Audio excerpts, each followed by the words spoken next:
What do you want to be when you grow up? It's actually a question you're likely to hear a lot when you're little.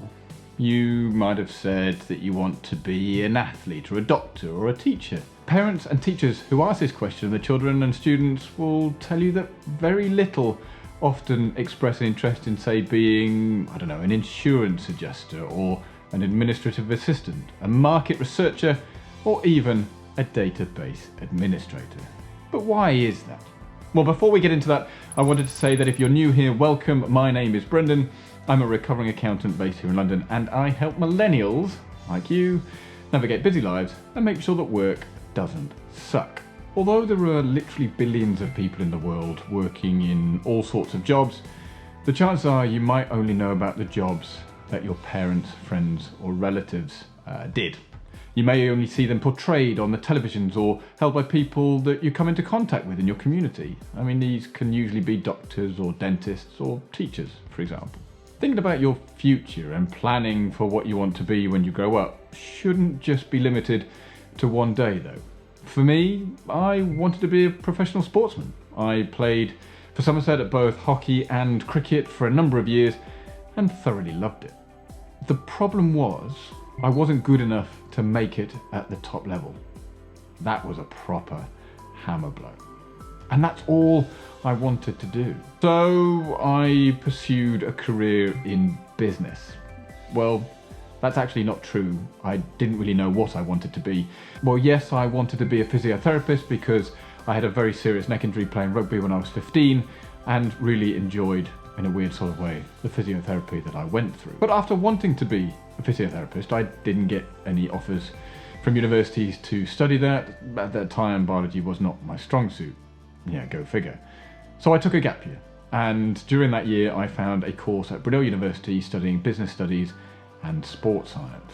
The problem was, even though I studied a course that I really enjoyed, the question didn't go away over what it is that I wanted to do. In the old school ways of thinking, I undertook a professional qualification, qualifying as an accountant with Ernst & Young here in London. Although I knew very quickly that I didn't want to spend every month doing financial reporting, because that, for me, was really boring. After leaving E&Y, I spent time as a contractor, working in financial services in the banking sector, and after a while returning back to the accountancy practice, which then led to taking probably one of the best decisions I ever made, which was a career break.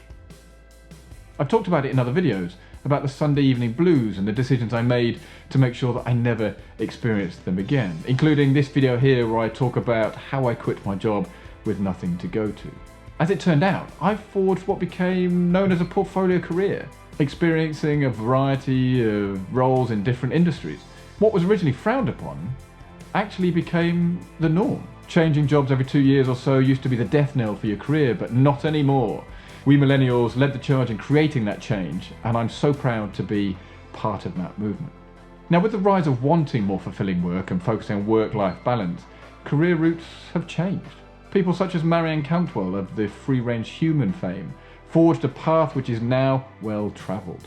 They're breaking free of the corporate world and living life on their own terms. What I'm trying to say is, life never turns out the way we want it to, and the same is said of our careers. That's why I want to talk to you about having what could be called a squiggly career. This is a phrase coined by Helen, Ellis and Tupper in the book of the same name, where they talk about their varied career routes and how not following the well-trodden path has been perfectly fine. Today we're living in a world of squiggly careers. We're moving frequently and fluidly between roles, industry, location, and even careers is becoming the new normal. Squiggly careers can feel stressful and sometimes overwhelming, but if you know how to make the most of them, they can be full of opportunity, freedom and purpose. And to make the most of increasingly squiggly careers, we need to answer some really important questions. What am I good at? What do I stand for? What motivates and drives me? Where do I want to go in the future? Calling it using the book as a career guide, or in fact validation that if you're not following the traditional career route, that is absolutely fine, because here are my 8 observations from the book that I've just recently read that I have experienced in my career. I think you will enjoy them, so here we go. Number 1, the career analogy has lost its usefulness as a way of describing our ambitions and our experience of work. Number 2, the who, what and where and when of why we are working are all changing simultaneously. No longer would we have a job for life. No longer do we have to sit in the same role for 2, 3, 5 years. Everything is changing. What we want out of life, what we want out of our careers, everything is changing at once.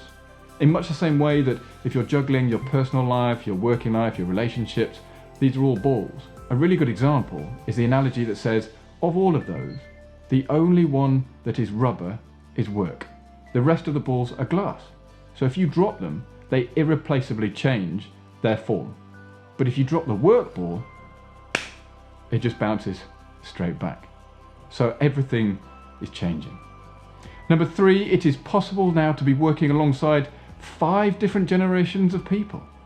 A one-size-fits-all approach to career development has become irrelevant and, quite honestly, impossible. What worked for our parents is no longer applicable now. You've only got to look at the advent of new job titles or new roles to realise that that is long gone. I work in the world of data, and the Chief Data Officer was a role that didn't exist 10, 15 years ago, let alone becoming an esports gamer or in actual fact a TikTok star. Number 4, no one cares about your career as much as you do. Reflection, self-awareness and continual learning are all must-dos, no longer nice-to-haves.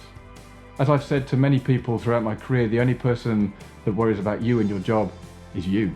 As much as companies will say that they're investing in you, that is true to an extent, but you are responsible for your career. So self-awareness and continual learning is the differentiator between you and everybody else in the marketplace. And the beautiful thing, it's all in your control.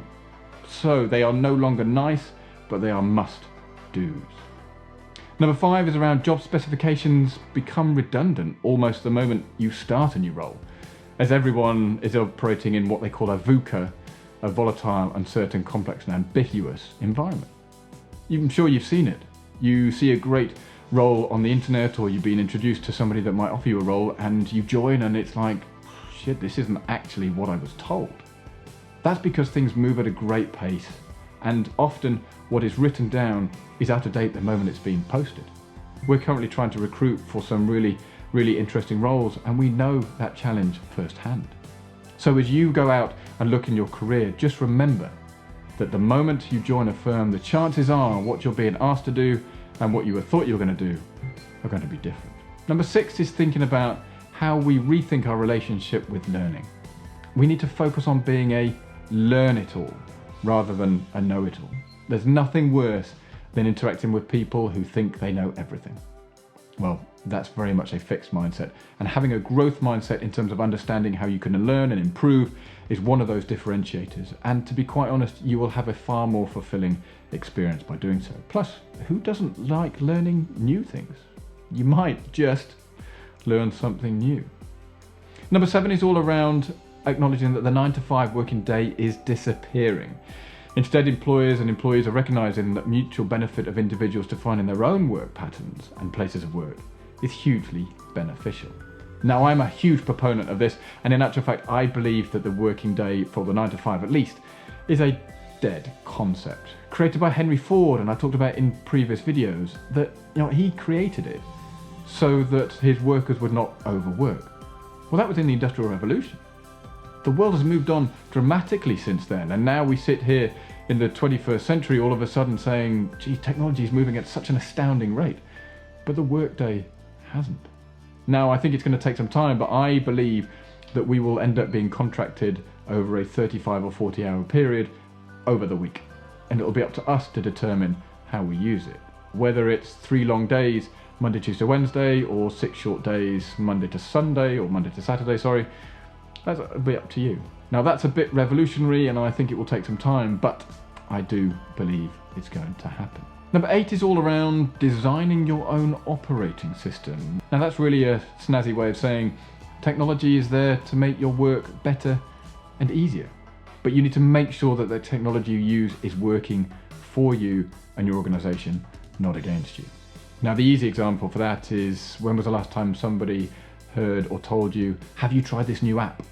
Now, note-taking apps is probably the prime example. Now, I've talked about it in this video here, which is my favourite note-taking app. Well, it's Apple Notes.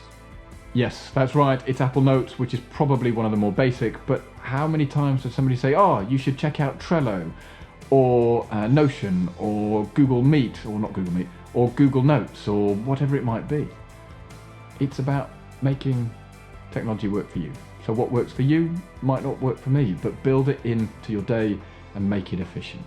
Now, those 8 insights, which are highlighted in the book Squiggly Careers, really resonated because I can definitely put a tick against all of them. What felt like being completely out of my depth and forging a new path and having that portfolio career has now become the norm, and it's really pleasing to see. I remember driving in Johannesburg on my gap year, and I looked up to the right and I saw a huge banking billboard, and it said, if there's no path, create your own. That was really, really profound, and it properly hit me in the heart because I was like, okay, yes, that works. Now, I don't know what it is, but I've always felt like I haven't fitted in to the traditional career routes, and that's probably why I've done a number of things. I'm very much a generalist that has experienced a great deal of variety in life, and I think that's a benefit. So when you look into your crystal ball to see what the world will be like in, say, 10, 15, or even 20 years from now, what do you see? What trends do you think will continue? What types of jobs will always exist? What type of jobs exist today that might be gone by the time you're ready to enter the workforce or look to change jobs? So take some time to dream. I love dreaming. I often get told my head is in the clouds, but that's what keeps me going. But make sure you dream big, because the world is your lobster. Please make the most of it. But with that, if you found this video useful, I would highly recommend you check out this video here, where I talk about how I quit my job with nothing to go to so that I never experienced the Sunday blues again. And with that, have a great day, and I'll see you all in the next video. Cheers.